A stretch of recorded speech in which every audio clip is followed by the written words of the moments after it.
So I heard of one that you all ended up in trying to like do on social media, Mickie James, Chelsea Green, to the point to where apparently vignettes were filmed and were ready to go, or segments or something like that.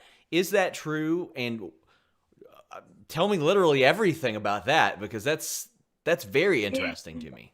Yeah, so I did what I always do, and after I was called up, I didn't hear anything, but I showed up every day. That was for Raw.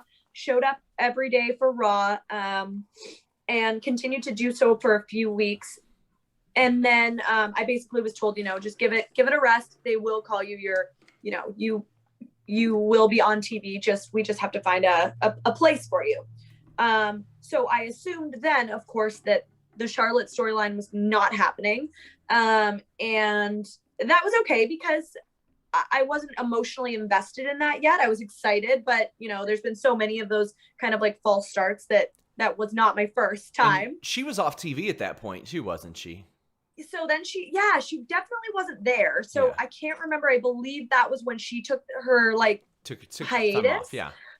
Yeah, so that made sense that wasn't going to happen. And then I was on my way to Epcot one day, and I got a call saying we're going to go ahead with this storyline of you basically being the Mickie James to Mickie James, I love it. and Mickie will be the Trish.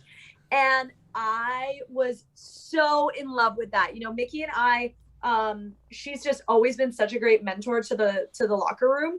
So to then be under like a legend was going to be insane. And of course, this is where I shine, Yes. being crazy and like acting and these kind of storylines. This was the perfect storyline to show the hot mess and to show WWE a new side of the hot mess. It doesn't have to be cheesy and over the top. It can be creepy and it can be relatable and it can be your crazy ex-girlfriend or your crazy best friend. And I was like, I think both Mickie and I were going a million miles a minute. Like we kept calling each other, spitballing ideas off each other.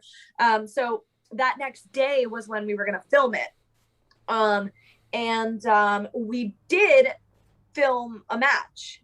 And it was live to TV. So we tape it in the day and then it goes and they edit it and goes straight onto TV that night. And it did not air. Did you ever hear why? No, I mean, I heard that's the problem is that in wrestling, you hear so many things and you don't know what's true. And so, I did hear that it didn't get approved by Vince before we went out there. But who knows? Maybe Vince hated it. Maybe it was never approved to begin with. Who actually knows? Because I was never given the full how it was going to turn out or what even the next week was going to look like. So I just went out there like totally blind, knowing that I needed to show the hot mess.